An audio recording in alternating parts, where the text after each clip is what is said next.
you are best equipped to help the person you once were. So guys, what Len said here is his son was diagnosed at 18 months, and now his son is 18 years. It's a whole lot of years. That's a whole lot of learning. That's a whole lot of healing. And that's a whole lot of struggles and mistakes and a whole lot of victories and lessons. And let's do more of that. So Len, you're dialed in here to teach us. Welcome to the Experience Miracles podcast, where we help parents find hope, answers, and drug-free help to overcome your child's chronic health challenges. I'm your host, Dr. Tony Ebel, and I'll be sharing my experiences as both a dad and a doctor on every episode. I can take the latest science and neurology of healing and break it down in the most simple and relatable way possible. We'll take on the toughest topics and answer your biggest questions through interviews with other amazing parents and leading experts, leaving you with practical action steps that you can take to help your child heal and thrive. It's time to expect and experience miracles. Let's get started. Oh boy, parents, buckle up. Let's go. This is a conversation. This is an interview with Len Arcuri. Nobody's having this conversation. Nobody's talking about how much we need help as parents.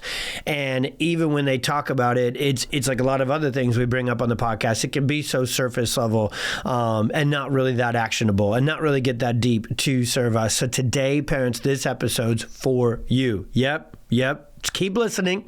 I know your number one absolute obsession and relentless passion is helping your child heal and get the most out of your kids. Well, that requires you making sure you are at your best as well. And so what we're going to talk about today is the 5 habits that truly will transform your experience with your child, with your family, with your journey. And so we're going to talk about things like becoming the CEO and how to make decisions out of chaos, how to really curate your inner circle and just protect from burnout, not let your energy just be thrown in a million directions that aren't even serving you, your child, your family, because of people who are just toxic and off track.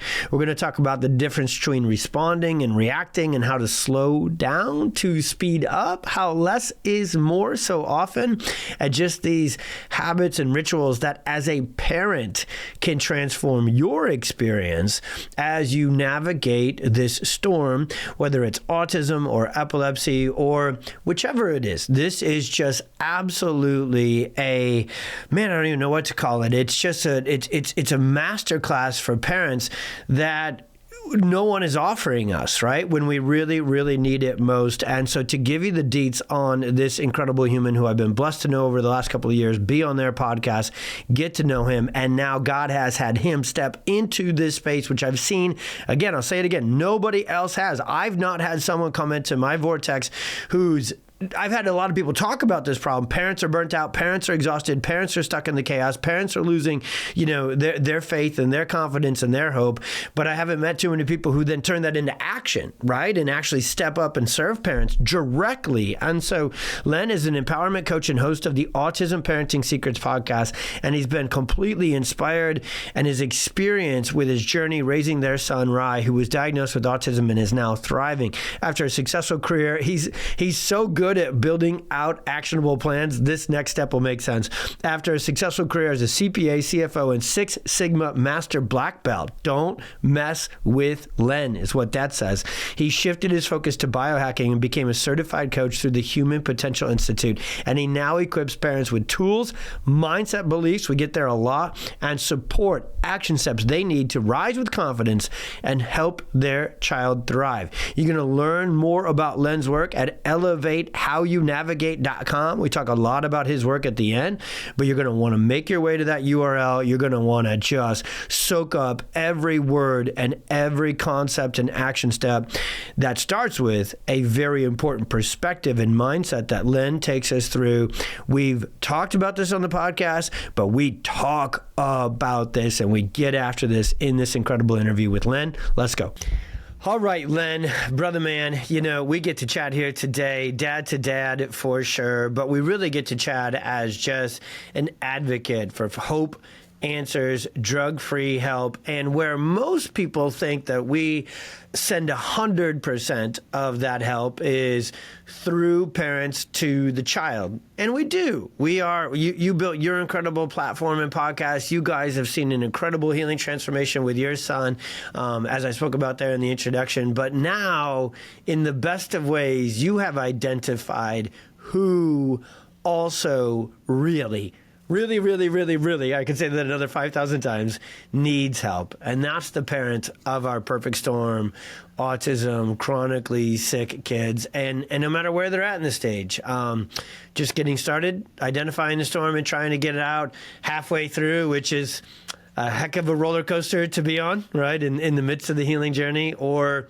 even if they're on the other side and maybe they're kind of coming to and going, whew, that did a number on me. That did a number on my nervous system. So you know this, you're living this, and now you're ready to serve the CEO of the family. So introduce that perspective to us, please, brother man, and then we'll get rolling right into not just, because it's this podcast is all about action, not just conceptual perspective. We got to get that first, and then we'll get into action after that. But what problem are these parents facing that we need to talk about? Well, thanks, Dr. Tony. I mean, the big problem is that parents just simply aren't equipped for this journey. Nobody is, and I think somebody hearing that, I don't think anybody would really disagree that particularly a diagnosis like autism or something of that nature, it feels, very hard, bewildering. We're not experts in autism when we get that diagnosis. I know I wasn't. But, after now so many years, since my son Rai, he's 18 now, and he was diagnosed around 18 months, the key thing is that when I look back, I just know I wasn't equipped. And I also discerned nobody really teaches a parent how to become equipped. And it sounds, trite, but really there's with autism, there's this constant battle where you hear about therapies and interventions and everyone's chasing the latest thing.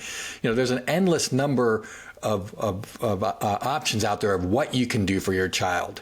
But what I've really learned is that how a parent navigates this journey, how they ultimately operate and then make good decisions, that's where every parent starts off at a certain place, and it's not where it needs to be able to respond powerfully and effectively to meeting your child where they are to be able to make great decisions for them. Wow. So that's where I've just been really laser focused on that problem. And it's not like I'm an arrogant parent who feels like I figured it out now I'm going to bestow this knowledge on other parents.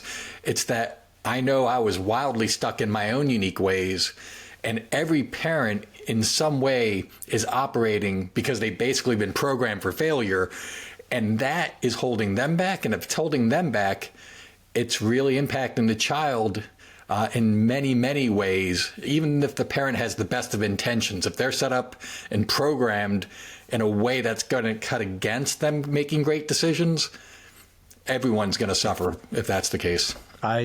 This is everything, brother. I think the toughest conversations are the most needed conversations, which is why so many people avoid them, not just intentionally. Sometimes you literally just don't know how essential these layers, especially this one that this entire episode and your work going forward is really dedicated to. And so let's put that really in this way. So when we get the diagnosis and our kids get into the storm and they're struggling, there is one thing and one thing only we want out of it. I'm going to go all the way to it. We want the best possible outcomes. In that, if that's, Stephen Covey, begin with the end in mind, if the best possible healing outcome and recovery is that, what that does to us naturally, normally, like it's just who we all are and how we operate, then the answer must be everything all at once, right? Everything I can get access to, everything I can add to the schedule, everything I can do. So on this journey, chaos ensues quickly. And chaos is 2 layers deep. It's more than 2 layers deep, but I'll give you the first 2. It's all the struggle. of your kiddo, right? That is happening. Their health, their symptoms, their quality of life is struggling. So that's all by itself going to bring chaos to your brain, to your nervous system, and making decisions near impossible. And then second, you're, like you said, you're just simply not equipped to be this decision maker, offensive coordinator, play caller, schedule maker, everything else. So the overwhelm is many, many, many layers deep that comes with it. And what I want to say about you really quick, and I said it in the introduction, but it's worth saying here again, because I know how you say that. You're so called to serve these parents that I know it awesomely has you. Just speaking honest, because we're brothers, man. We've been in this now and busting to each other for a couple of years, and I just think the world of you. And I know you're so excited to share this message, but you want to share it in the right tone. So let me say this about why we were so obsessed about getting you on here and asking you to share this is another quote. Rory Vaden, who's this branding guy, he was on the Ed Milet podcast, and he said, "You are best equipped to help the person you once were." So guys, what Len said here is his son was diagnosed at 18 months, and now his son is 18 years. It's a whole lot of years. That's a whole lot of learning. That's a whole lot of healing. And that's a whole lot of struggles and mistakes and a whole lot of victories and lessons. And let's do more of that. So Len, you're dialed in here to teach us these CEO 5 real daily doable. But where does it start? Like, once we get this perspective, once a parent can get themselves to throw their hand up, throw out the request and say, help me, where would you start them? Well, a lot of it comes down to the parent being in a position to want the ball, right? Okay. Like, so I made so many mistakes, right? And things I wish and I don't even want to call them mistakes. I made so many decisions that turned out to be, there could have been better options, but, I wanted desperately to find anyone who was going to heal my son, make this problem go away, this problem of autism go away. I didn't want the ball. I wanted to hire the expert who was going to solve it all.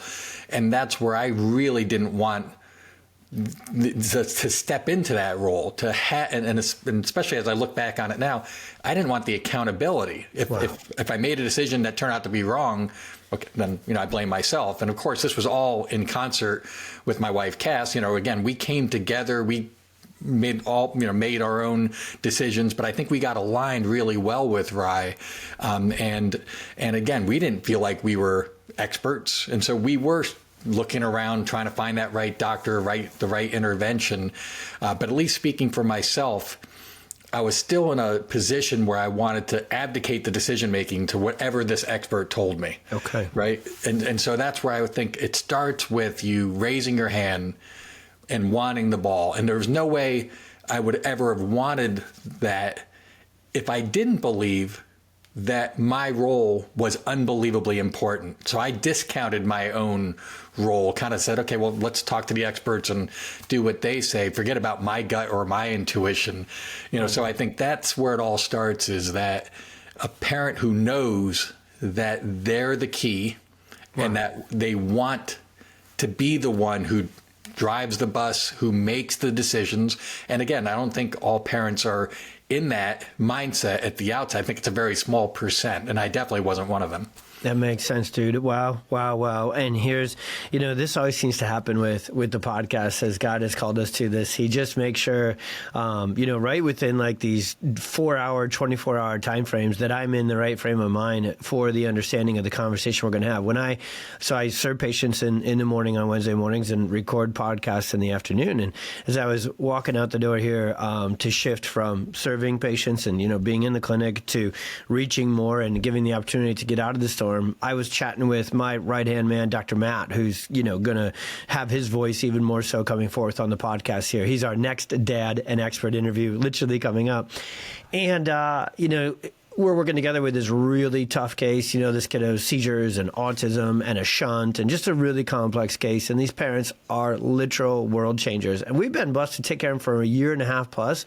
And there's a moment happening right now where our prayer and our plan, and it's the most important thing we can do for this kiddo and this family, is to just say to them, you're going to make the right decision. This is your decision to make.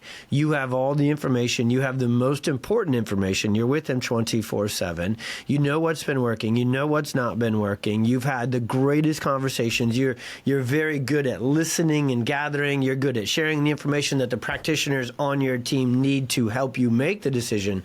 But if I'm trying to say this right, my prayer literally in this moment for these incredible parents is that this is that pivotal moment where they go, we got this. We got this. And their confidence, goes from a 6 or a 7 or whatever it might be metaphorically on a scale of 10 right now to an 11 out of 10. Because that's what that little dude needs, for them to just step into that and say, okay, we're going forward here. And I'll sneak this in there too, dude. Like, knowing this, which is why we were so excited to have this conversation with you as practitioners, and we speak about this on this podcast, I feel like, more so than anybody else, is that parent gut, that innate gut, that's where the information that moves mountains is. We don't have that. We're not the parent. We're not Ryan's parent. We're not, these kiddos' parents. And so for us to make the decision and take the responsibility, that's not the best place to place the responsibility either, right? Because we're lacking information and resources that you guys have. So, we always speak to it about a partnership and a collaboration, but there is a CEO and a chief decision maker, and that's the parent. That's the mom and the dad. Yeah. It has to be the parent. It does. And I love everything you just said. And yes, the intuition is so incredibly important. We all know that and hear that on some level. That everyone understands that. But what I've learned is that, a parent can't fake it either. So you can kind of say, hey, I've got this, right? But if you say, yeah, we've got this, but yet within how you're operating, everything's saying you don't got it, right? Like that's not true. I mean, the little voice in my head called BS on me all the time. So that's where the sweet spot is to, yes, proclaim that you've got this, have that confidence, have that faith and that optimism, and that you'll figure it out, but do something about whatever's happening internally that is cutting against you sincerely believing that, right? So that's where, for me, and I think with myself and with my wife, Cass, she kind of had more naturally was trusting herself. It was harder for me to do that for myself. We were raised differently, had different operating systems. I was raised Catholic when I was young. There's a lot of shame and guilt and a lot of those heavy emotions that I was kind of feeling that Cass didn't. But for me, it really came down to me being really curious. Okay, well, what is it that's preventing me from wanting to be that decision maker? That's awesome, because that was my next question. When you're in the middle of the chaos, which I know you guys lived through chaos, and you needed to step into that leadership CEO role, that's probably the toughest time to do it, when you're feeling overwhelmed and chaotic, but it's the most important time to do it. What did that look like for you? What did that moment hit, and what'd you do with it? Yeah, it evolved because there were then, after the diagnosis, after we started working and going down different roads and working with different practitioners, is when I started to see all the evidence that practitioners didn't have the data that we had. Correct. They may very been well-intentioned, but a lot of the guidance we got was 100% opposite what was going to be helpful. And eventually we stumbled into modalities and approaches that did change everything for our son. And I can go through what those are, but that's where even when I coach parents, it's not about me saying, hey, these are the top 4 things we did with our son, go do these things. Because I think that's a disservice. It sounds well-intentioned, but that's where I'm just wildly obsessed with. Just like every child with autism is so incredibly unique, and there's a code that's going to help unlock what's possible for them. It's the same thing with a parent. that there's a code for them. And for some of the parents I coach, it might be related to their mindset, right? Generally speaking, parents have a pretty good mindset, but there may be mindset issues. Yeah. More often than not, it's more something related, which are the beliefs they're holding, the stories they're telling themselves about autism or about their child or about themselves or about their spouse. So there's these keep beliefs. running there. Let's pull each of those apart, brother man, because it does start with mindset and it starts with perspective. Mindset fuels decisions, and decisions create action, and action creates outcomes. That's I originally learned it on a triangle, right? But it's I see it more in the 4-step process of that. And so mindset, decisions, actions, outcomes. So mindset around autism. Parents, if they have a mindset about autism that you would, knowing what you know now, which you are an expert, you're not only a parental expert, but you've been at every conference. You've said you can deliver the perfect storm, I think, nowadays, brother man. You and Cass are like, let me tell you about subluxation and nervous system dysregulation, right? And you hit that slide deck with accuracy. Okay. About autism, what are some mindsets? Oh, sorry, let me say the right word I'm asking about here. What are some beliefs about autism that need to be replaced with different ones that are more effective and more action-oriented? Perfect. Yeah. And when I talk about mindset and beliefs are so interrelated, but they are different. But just starting with the mindset, I mean, that's pretty simple, right? That is just the growth mindset in action, where it basically is for a parent to fall in love with making mistakes. And I know that sounds horrendous, but you won't know. You'll never have perfect information. You'll never know for certain whether that doctor's the right fit or that therapy or the intervention. So to get really comfortable with things not going your way and not working out and knowing that you're learning and growing. So that's where, if you're terrified of making mistakes and have a kind of a fixed mindset, you'll just stay in indecision. And that's so out of the gate, that's going to just hold everything back. And there's other things I could talk about with mindset, but the victim mentality, of a fixed mindset, the woe is me, like a parent feeling sorry for themselves or sorry for their situation. That's very common. We all go there to some degree. The key is not staying there and choosing the growth mindset, which is much more, it's much lighter, it's much more, it's about curiosity, and it's about being able to take actions and being okay if things don't go your way. So that's the mindset piece of it. Yeah, the only way, the phrase, the whole team, and actually probably now my patients, because this is so important for families to heal. I definitely teach this concept not only to my team, and whatever you would kind of call that, the business. I don't see any of this as that word, but it would fit for contrast. But I bring it to families too. The only way to know is to go. We can absolutely sit here and we can go through your kiddo's entire case review, and we can line up the chess pieces, and we could say, okay, here's what we know about this and that and this and that and this and that. But we only are going to know, KNOW, bold, underlined, here's the data, by going. Get after it. Let's take action. Let's track. And now the value then comes from tracking results and keeping a pliable mindset, right? Ready to, that one didn't work. We're not done. We're not just, packing it in. We're moving forward. Now we know. But you're moving forward, actually, like you just said there, brother man, with more effective data, because it's as important in this autism journey, if not more important, to cross stuff off the list. Right? To trim the list versus expand the list. Naturally, it feels like the shame and the guilt is always natural in the beginning. And then also, the other thing that we feel like is the mindset that we'd like to replace is that more is more, when actually less is more, for especially the early stages of healing, right? So, okay, awesome. And I love that less is more concept. But the mindset is that attitude.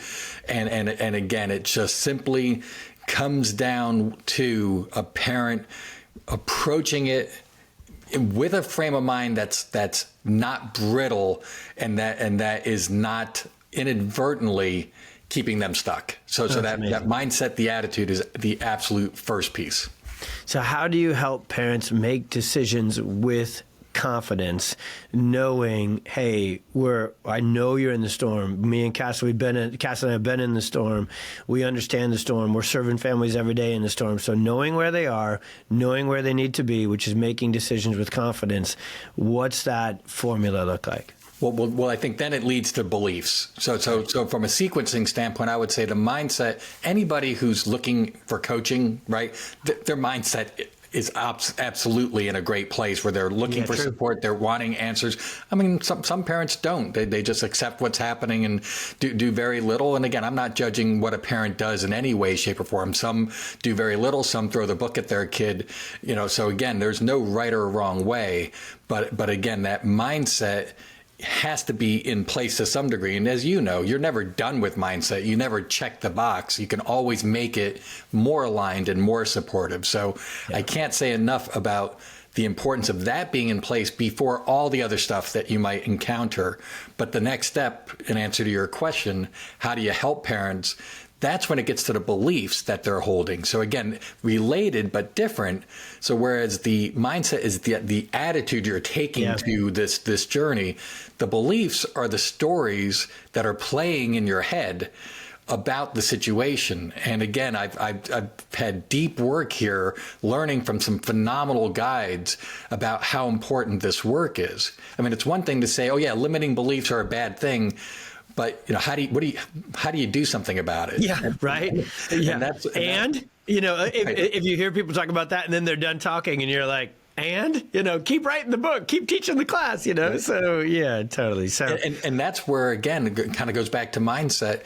You have to believe as a parent that wherever you are now, that things can change. Like, again, you can't have that fixed mindset about yourself and your own ability to shift. Because what I've found is that these beliefs, the stories we tell ourselves, and these are stories that we know are true. We're certain they're true, but they're not. But they're so programmed in how we operate. It's these stories that is, from my perspective, and I'm convinced of this, whatever friction a parent's feeling on the journey, how hard it feels, and given there's a lot of challenging situations parents go through to support their child and to find answers. But I think 90+% of that friction is all self-generated by the parent in terms of how they're processing what's going on, how they're reacting or responding to what's going on. And it's because everything gets filtered. Every action we take, whether it's something we're thinking or some physical action we're taking, gets filtered through our belief system. And the reality is I don't even think limiting beliefs are a good term, because there's no beliefs that are good or bad. It's just some really produce a lot of friction and others are more aligned to who you are and where you want to go. So that's brilliant. The belief work is really, really important. And it's the one thing that all parents seem to kind of bypass or give very scant attention to. And it took me 8 years to develop an assessment to very quickly with parents unearth the stories that they're telling themselves. And of those stories, there's going to be a few. There's always one or two or three that are the ones that are fueling the misery, the friction, the challenge that a parent's feeling, the heaviness. And it's going to be unique to every parent. But in answer to your question, what are some of those beliefs? A lot of it comes down to some version of my child is broken. Yeah. And therefore they need to be fixed. And like I said stupid things early on, like, I love my son, but I hate the autism. Yeah. That's, he was in a place where autism is what he was exhibiting based on the checklist and the diagnostic criteria. So if you're believing your child is broken or they're not okay as they are now, and that basically translates into you're not really practicing unconditional love of them, who they are right now, then that alone, that belief, if you're filtering everything through that belief and you're looking around at other parents and their kids who aren't on the spectrum, and that's fueling a lot of envy and a lot of really, additional hard emotions. So what I found is that it's these stories that we tell ourselves, and there's so many people have done this work. I mean, whether it's the Option Institute, the Sunrise program, which was a really important program that Cass and I took to help us see this, or go to Tony Robbins and he talks about the stories we tell ourselves. Everyone's packaging this and describing it differently, but it does come down to what are you believing? And the thing about beliefs is that they're subconscious. We're not aware of them. Nope. And so really the point of the coach, the big part of the coaching is not to force the parent to change their beliefs. It's just to make them aware for perhaps the first time in their life of these stories that are playing out. And again, it might be about the child, or it might be more times than not about themselves. Yep. That creates this friction that is just unnecessary. And if you remove all that friction, guess what? You're feeling sincerely more confident, going back to what we talked about before, and you will make better decisions. And you're 100% right. It's not about then doing 50 interventions. It's about doing less, not more, but knowing really what's the right fit right now and doing them really, really well. And the only way you're going to get there is to remove that friction. Len, I have heard, I've been blessed to be in a lot of this mentorship of learning about the value of mindset and beliefs and being able to change the stories I'm telling myself. I've had great people be able to, and this is, I consider this to be exactly analogous to our work with the nervous system. There's one layer deeper because that autonomic nervous system, the trouble's down there. These belief challenges and story challenges, yeah, it's subconscious. It's deep. So you got to know somebody who's willing to go deep with you. This is, helping a parent through the journey of autism can't be surface level help. It can't be a downloadable PDF. Nope. It's that might help. I shouldn't say that's not helpful, but it's surface level helpful or one layer deep. And then this subconscious, these beliefs, this fixed mindset that causes friction, that's deep. And then analogous to that, I've never heard it with that contrast, brother man. I love that because I think our brain is able to move into action a whole lot easier, faster, more effectively, and more efficiently. So AKA less stress for us as parents, if we can at least boil the choices down to two. Now, I may be simplifying this, and I'm trying to simplify this actually, everybody. So what you're learning here is you either have a path of continued friction or forward motion, right? And if we don't get here first with our parent mindset and beliefs around autism and around these stories and around our role in it and around the science behind it, like all of this, right? If we don't start here, we'll stay stuck spinning our spinning our tires because we will crossing wires. I'll give you two analogies, right? The whole thing's jacked up, and, electrical tire problem, geez Louise, right? Can't get moving and forward. Well, friction stops forward movement. So in our work, that would be gas versus brake pedal. You can't get healing until you get off the gas, right? Until you get off the sympathetic storm and chaos. You got to get into that smooth lane, that brake pedal lane. And so I love this. Let's frame this up. Let's go into these. We're already into them, but I love the actionable, the implementable components you put to this, brother man, with the 5 habits. So first we have to identify, and I'm going to shift it. We're not identifying the problem anymore. We're identifying the opportunity that parents now have to get coaching from you, to get into this and say, okay, I need help. And goodness gracious, if I get help, I am not only helping myself, but I'm helping my child. I'm helping my whole family. This is worth its weight in gold, everybody. Okay. Gold and Bitcoin and grass-fed beef. That's how valuable all this is put together. Okay. There's your dad joke for the episode. All right. So habits, these 5 habits, starting with, we've been in here about really being the CEO, being the decision maker, stepping into that leadership role. So certainly if there's anything more to say about that, but then let's go to number 2, number 2, the inner circle and protect. Oh man, hit him. Let it rip, bro. Let's stay on number 1 for a second. Okay. CEO, we talked about it. It sounds obvious, right? And again, that you being that person, and it really is a very specific term. What's a CEO do? The CEO is in control, running the company, but the CEO has a team. The CEO doesn't get involved in everything. So really another key thing about the CEO is, yes, first realizing no one else is coming to save your child. It's got to be you who steps into that decision-making role to make the best decisions. But then it's about assembling the right team. And it's amazing to me how many parents, including myself, again, everything I'm saying, by the way, I've made these mistakes, and I'm there with you. But it's amazing to me how many parents tolerate a real lousy fit for, let's say, a main, pediatrician. Someone who's not really, listening to them or doesn't have an approach that they feel good about. So a lot of times we tolerate, the wrong people on our team. So about the CEO, you want to form a really good team because you can't do it totally alone, and you can't abdicate the decision making. So that might start with firing some people. Well, you're 100%. You take a while to hire people, the right people, and that means getting clear on what you're looking for, which many people don't do. And then it's firing quickly and really fighting for the right people on the right spots. And you're never going to get perfect people in every slot, but you want to make sure that you have a team of the right people. So that's... Wow. That I think, and that they're working. You know what, if I could put a little extra bullet point on that, and this is hard for practitioners to do. I've spoken about it on the podcast, but we have built systems, communication channels. We are relentless about it, even though it's difficult. That team needs to communicate with each other. And parents, make that happen. You're the CEO. Hey, is my marketing department talking to the operations department? So is my nervous system chiropractic department talking to my functional med department, talking to my PT department, talking to my school department? You know what I mean? I will tell you, as a practitioner, it is very essential that the other practitioners know what we're doing, and it's very essential that I know what they're doing. And so a good CEO really builds in these communication systems. So sneak that one in there. All right. Number 2. I love this one, and it fits. It's a good segue from building the team. It can't be 562 people, right? Right. So inner circle.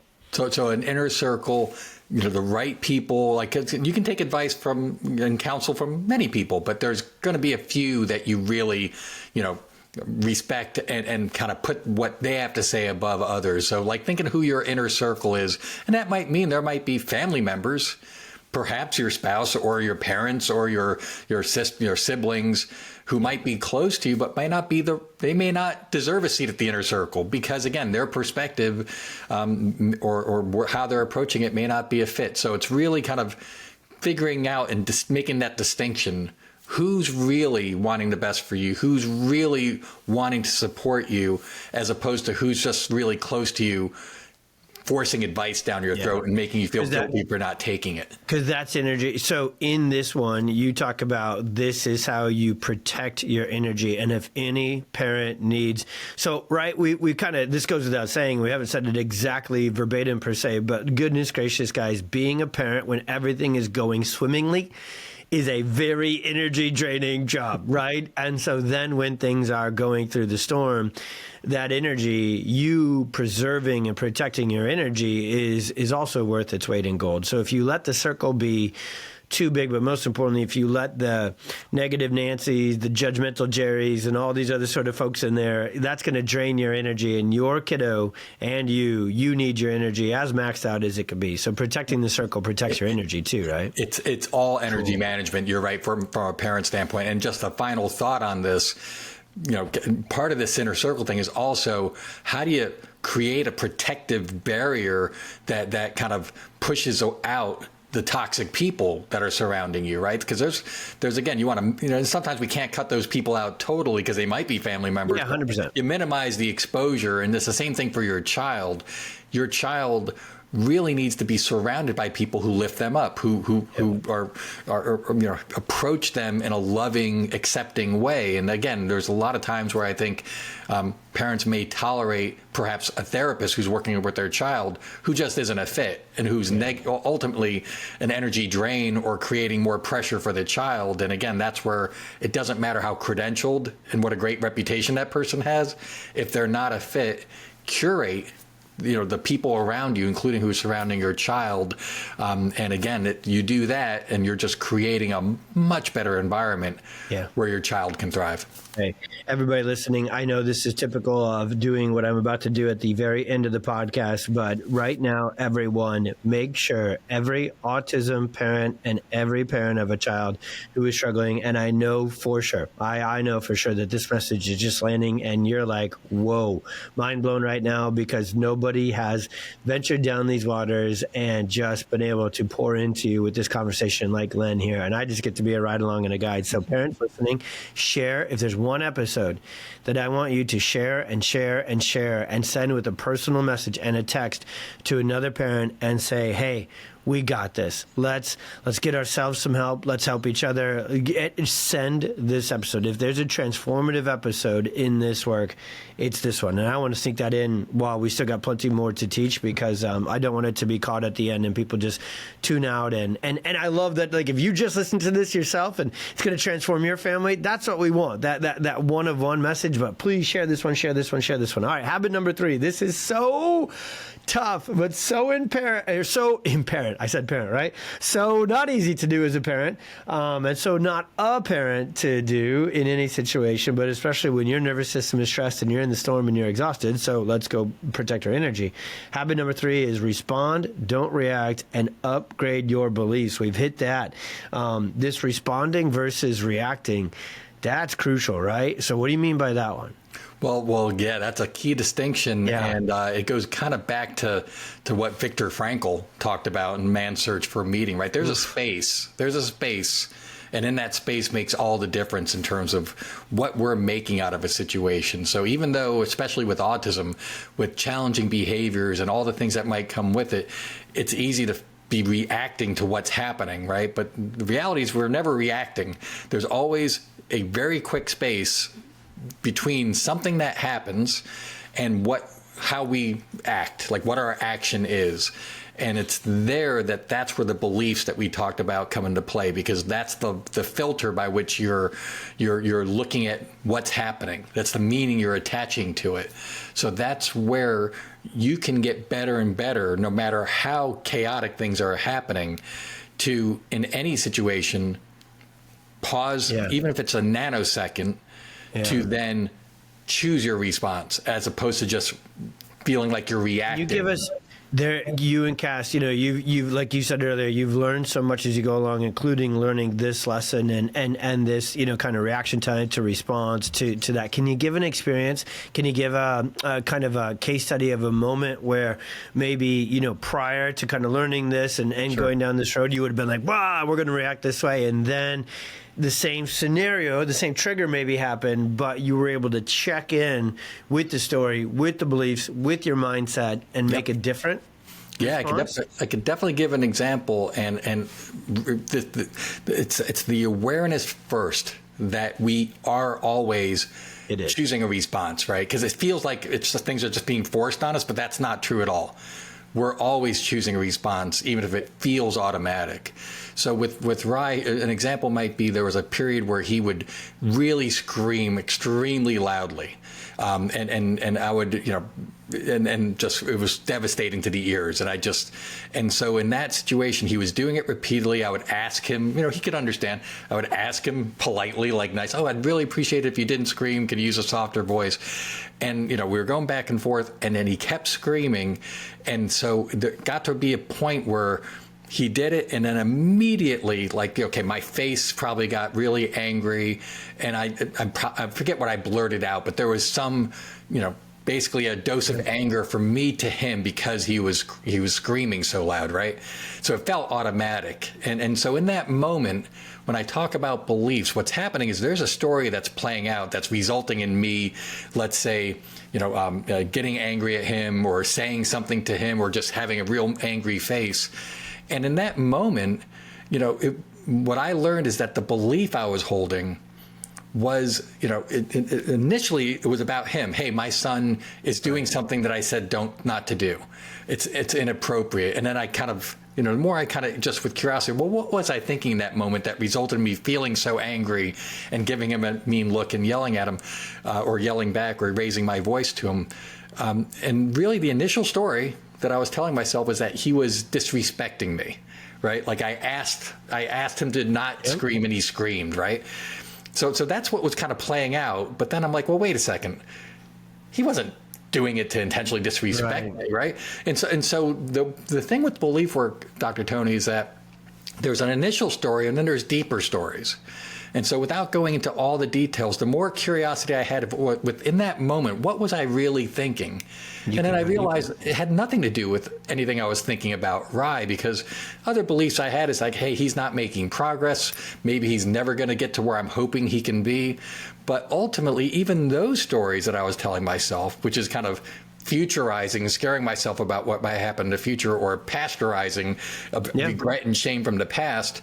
Some of that was going on too, but ultimately the core belief about why I responded the way I did with him in that moment had nothing to do with him. It didn't. It was all me basically telling myself that I was a crappy parent. Yep. Because if I was a good parent, he wouldn't be screaming like he is right now. And you had to get that, you needed to identify that belief and that interpretation situation so you could replace it. You cannot identify and remove so that you can replace anything until you identify. You know, that's just such a great process to take through that. And there are so many of those scenarios, right? Where if we just, actually that's perfect, goodness gracious, because the next habit is required in a large way to do what you did want to do there, which is take a second, slow down to speed up, identify my reaction is coming from this place of belief and fixed mindset around this, replace that with what would actually been reality. Ryan's nervous system was stressed, you know, it wasn't that it was stress and stress in that system at that moment. It wasn't disrespect of his father, right? And so, you replace the one and you give another one, which is a more accurate understanding and more, and you're in a much better place with your reaction. But you did need to habit number 4, slow down to speed up, right? So there had to be a time here for you and Cass where you did everything you could to slow all this down, right? So you could be learning and be identifying more and really, really get more out of that. And that's, I don't think any of these are easy, brother man. But Raging Bull me, if there's one I'm looking at right here and I'm like, oh, this one's hard. Slow down? How, you know, like that's hard to tell an autism parent, right? That's hard to tell anybody because it's like you're just in this race to get out of the storm. But just like less is more was true a couple of minutes ago, slowing down to speed up is so valuable. So what's this one mean? Yeah, this can take a lot of different forms, and you touched on some of them for sure. But for me, it doesn't mean wanting to move intentionally at a slower pace. You can still want to move at a fast pace, but if you're constantly with the foot to the floor, again, none of us are going to operate well, you know, running on all cylinders 24/7, and it will without a doubt lead to your own burnout especially if you're not practicing self-care. So I think slowing down is partially self-care, which it's a lot of times parents they feel guilty about filling their own cup a little bit because they want all their 100% of their attention on their child or their family. But you have to fill your own cup in some way, right? Self-care isn't an optional thing, and we've done many podcasts on that. But also the way slowing down is with reviews, right? So that means like, you know, periodically, let's say on a daily basis, you know, in the morning, slowing down to kind of get more intentional about the day, really kind of think about how you want to show up differently. Is there something that you know will help? And just that bring more attention in the morning and at the end of the day to kind of review what happened. You know, again, it doesn't have to be formal. It doesn't have to take a long time, but it's just kind of raising your awareness, which gets to really the big way of slowing down to speed up, which is presence, not only with yourself and your thoughts, like I just mentioned, but with your child to actually have some time. And maybe, you know, if things are really chaotic, maybe it's only 5 or 10 minutes just being with your child with no expectation, with no quizzing, therapy type things. It doesn't have to even involve conversation or communication. It just let them know that you're there. Yep. That you're there, no pressure, no nothing. So I think presence to develop more connection is the real key way of kind of slowing down, ultimately to speed up. But you're also right, like you started at the top, slowing down to speed up might be fewer things that you have going on and just, again, doing them really, really well.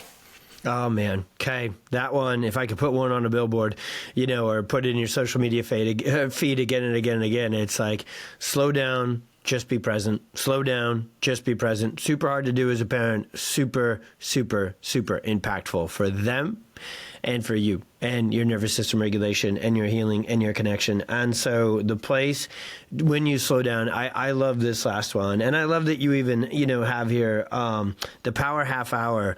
And it doesn't always have to be 30 minutes on the nose either, right? It can be a power 3 minutes if it needs to be. It can be a power 10 minutes, but it needs to happen, right? This moment that is there. So I know you're such a big fan of this. You kind of just mentioned it, right? Like, hey, maybe it's in the morning.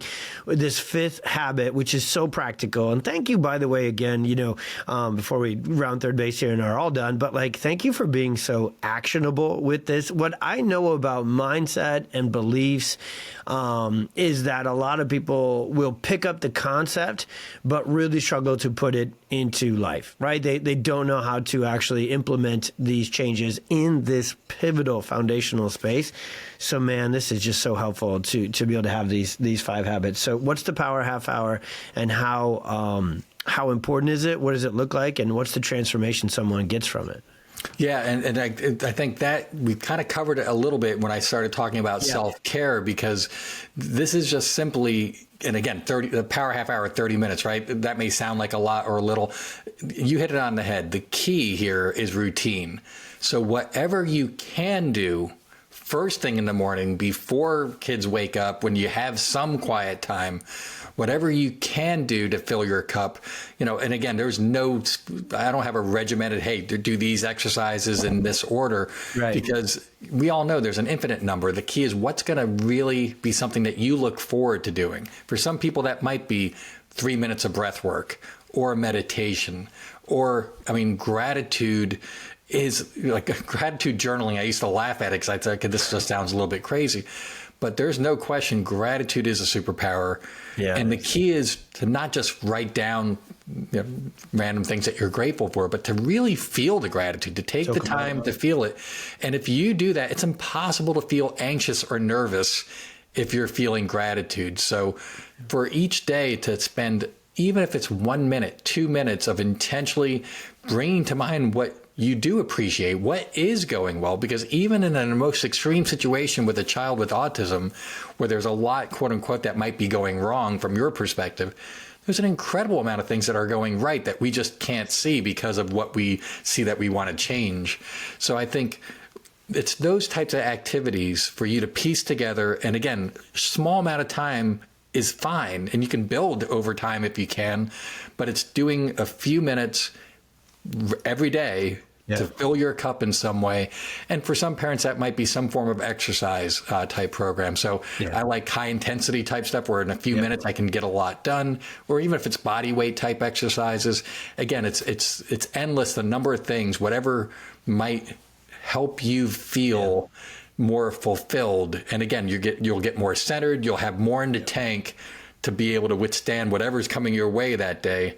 And so I say Power Half Hour because honestly, even if you split it, 15 minutes in the morning, 15 minutes before bed, even in the most chaotic situation, you can squeeze that. You can find a way to get that in. And you just do that every day. That makes all the difference. It's so calming. I'll give everybody a very, very chiropractic hack. Not everybody does this, and it doesn't always fit, but goodness gracious, if you can. This is it's a very detailed, granular hack we've done for so many parents. And if the moms who do this in our practice were to hear me say this right now, they would like jump onto the mic and be like, oh my gosh, do this. So we have a family practice.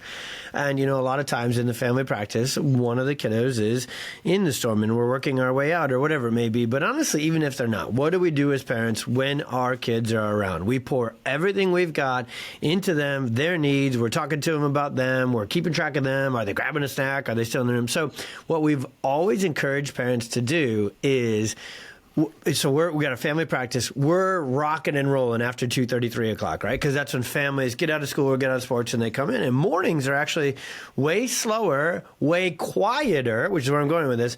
So what I've really shared with a bunch of parents and said, hey, if you can, come in for your adjustment, your 5 to 10 minute appointment with us. Come in the morning all by yourself while your kids are at school and your spouse is at work or wherever it may be, and vice versa. And even then, some of this, let's say the working spouse. I also have some where the working spouse comes in. The kids, one spouse and family might be there at 3:30 and the spouse comes in at 5:30 or 6. And it may sound like I'm just splitting hairs, but that 5 minutes, 10 minutes where the parent is in the office by themselves talking to us about their stress, their story, what they need from their adjustment and their healing, and 100% of the focus is on them, it does add, an additional appointment to the schedule. And I'm usually the one trying to like trim the schedule, right, for families. But like if there's a hack, we have chiropractically. So those of you that are all going as a family right now, a lot of moms on the Experienced Marriage, they're listening. They're like, oh yeah, every time. Because what happens when we're adjusting a full family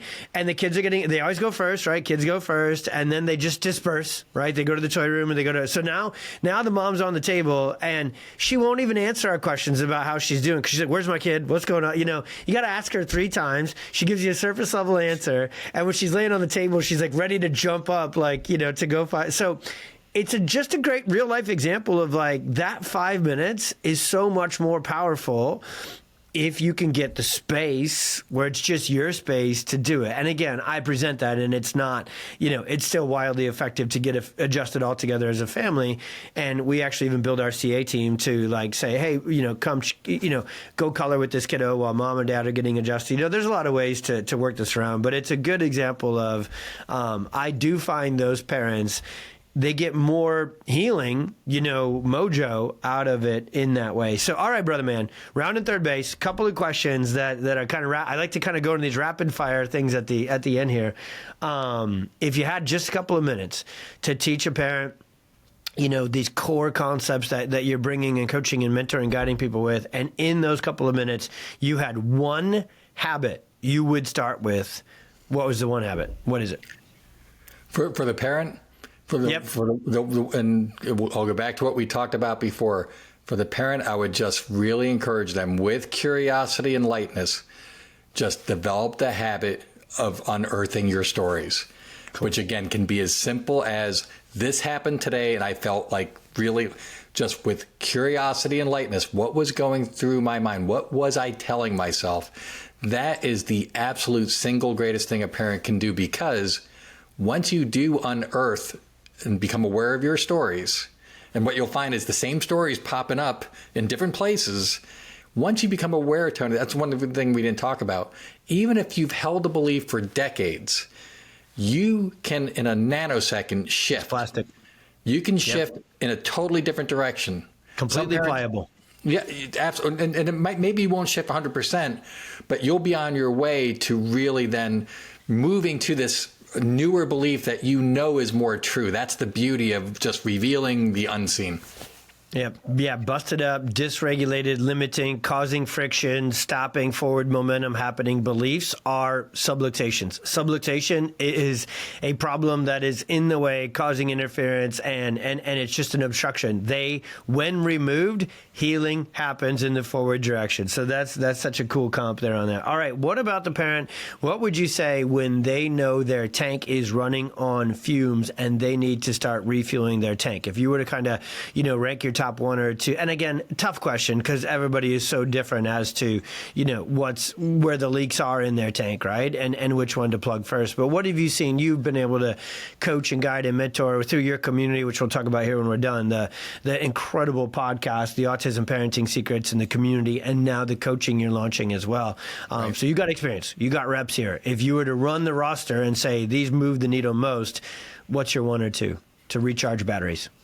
Well, to recharge the batteries, it's the same concept as what's going to help motivate your child. You want to go with your child's interests, what they love, and meet them where they are, and use what they're motivated by, what they enjoy, to help them learn what you want them to learn. And it's the same thing for a parent. If you're running on empty, you'll know what fills you up, whatever it is. And there no apologies necessary. Whatever it is that you enjoy, we're all so differently wired. So simply, I would say that's the concept. It's just do what you thoroughly enjoy. But I think even before getting there, a quick concept I'll throw out is, to really get to a place where you surrender, and just understand that you're going to do your best. But right now, the first key move is to surrender that you can't control it all. And that, so I have great faith in the Creator and God, and that there's a plan and there's a reason for all this that I don't quite understand. So that's a key concept that's so useful to me, is to surrender first, which means accepting your child as they are, and knowing that you can't control it all. So I know it sounds horrible to surrender, but to surrender and then from that place of surrender, just taking massive action that you believe is right and doing it really, really well. So it's like, it seems like a contradiction, but if you're so focused, it has to be a certain way, that's in and of itself creating a lot of the friction, and it's easy for people to break. That's what actually stops you. You said that perfectly. That surrender is the most effective place to start action from. Right. So surrender is totally different than giving up, waving the white flag, and not trying. And a totally different concept here. Surrender is to find that release and find that peace and find that clarity that fuels confident action, effective action forward. You've got to clear out the noise. You've got to surrender and get rid of the chaos and get rid of the noise and just say, okay, you know, what we teach our parents all the time is like, what we need to do first is just identify, here's where we are now. Neurologically, here's where we are now with our belief systems. Where are we now with our team? Where are we now with the plan, right? And it takes a long time to get to this first place of surrender and clarity. But when you take the time to do that first, then your action just has so much more confidence and clarity. And that's where effectiveness, that's where miracles come from, is really that 1-2 step tango. Because you said it, it's not just like surrender, done.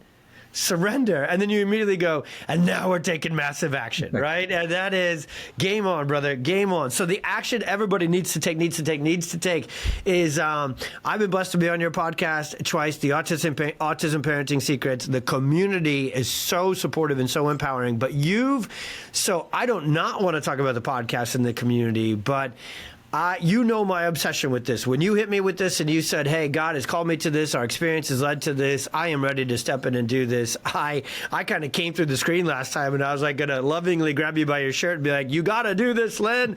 You got to do this. So the coaching and the mentoring, can you tell us how do they access that? The podcast and the community, yes, but now this next layer, which is the coaching. Take it away, man. How does somebody plug into this work that God has called you to do, and you are walking faithfully, effectively in? How does somebody plug in? Yep, people can plug in. They can just go to elevatehowyounavigate.com, because that really does sum it all up, where it's this how you're navigating, how you're approaching this, all the things we talked about. So if they go there, and they can go to elevatehowyounavigate.com/pxdocs, I got a little personal message there for your community. But that is where they could look and see this very different way that I've basically found to really meet parents where they are. And it's not just coaching is hard. It's maybe not the best term for it, but basically, instead of it being, okay, we're going to do coaching sessions, periodically meet and talk about what's going on, it's a much more fluid and dynamic way, because parents on a journey, sometimes you need situational support. Things are very fluid. And so it's a way of meeting the parent where they are and really walking alongside of them in a very robust way. So that's the new coaching program. It's called the All-In Parent Accelerator, because it really will accelerate your own transformation into the parent your child needs now. And when parents do this and become better decision makers, who are more present with their child and who have more regulated nervous systems themselves, kids feed off of that. And the progress, the improvements that happen with kids, once the parent raises their hand and works on themselves, it's been incredible what I've witnessed over 4 years with what happens within these families. So again, no parent ever gets a diagnosis, raises their hand and say, okay, my first step is to work on myself. But if they do that, everything changes. It's the accelerator is the all-in is the exact right term. The accelerator is the exact right term, because that is the cheat code. That is the one when parents get into this. And I totally know where you're coming from. When we built the Pediatric Experience, which is our mentorship, training, curriculum community for other chiropractors to step into this work. I know a lot of times people probably get confused. Like if you jump onto my personal social, it's actually for chiropractors, right? Because I can't do this work if we don't train and build the army and get them to have the right mindset, have the right roadmap to step into this work and do this work. And I've never wanted to be a coach per se, right, in that way, but the mentor, the guide. We do have the curriculum. We do have the roadmap. I do have the lived experiences, right? All the lessons. We got the long list. These are all the things that burnt us out and didn't work, and these are all the things that we slowed down to speed up and found clarity and got all results from. And so I love it. You built a roadmap, brother man. You built a curriculum that elevate to, say it again one more time. The URL is Elevate to Navigate. Elevate how you navigate. Elevate how you navigate. Okay, elevate, and we're gonna. It's in the show notes. We're not gonna leave you guys alone on the Experience Miracles podcast, and PX talks about it. We're gonna get Len on Instagram. He loves, like me, us dads here with our gray beards. We love pretending like we know what we're doing on Instagram. Just kidding, but our teams are really good at it, so we do our best. So we're gonna connect with Len and crew on the gram. Is that what they call it, bro? The gram? Just kidding. It's not what they call it. Probably. The Book of Face. So everybody, you will get to the show notes. You'll find Len's incredible work. Access it, plug into it, go after it. It is going to truly transform your family together. You and your beautiful, brilliant, world-changing child. And this story will be crafted and curated and healed together. And that's the best way to do it. Just always remember, and that's why we built this community and Len and Cass built theirs. You are not alone at all in this walk. We are right here with you first and foremost. God is right there. He'll push, he'll pull, he'll close doors, he'll open doors, he'll guide you down the right places, help you curate the right team, let him in, let him have it, and then get those right people. We talked about it today. Okay, what community, what team, what inner circle? That's on this podcast. The only people that are going to come on here would be what we consider to be inner circle people. And that's Len and his crew. So brother man, thank you. This is not the last time you'll be on the podcast. We got summits to do. We got webinars to do. We got things to continue to take this work to the world together. Right, brother man? So thank you. Thank you so much, Dr. Tony. Always an incredible pleasure being with you.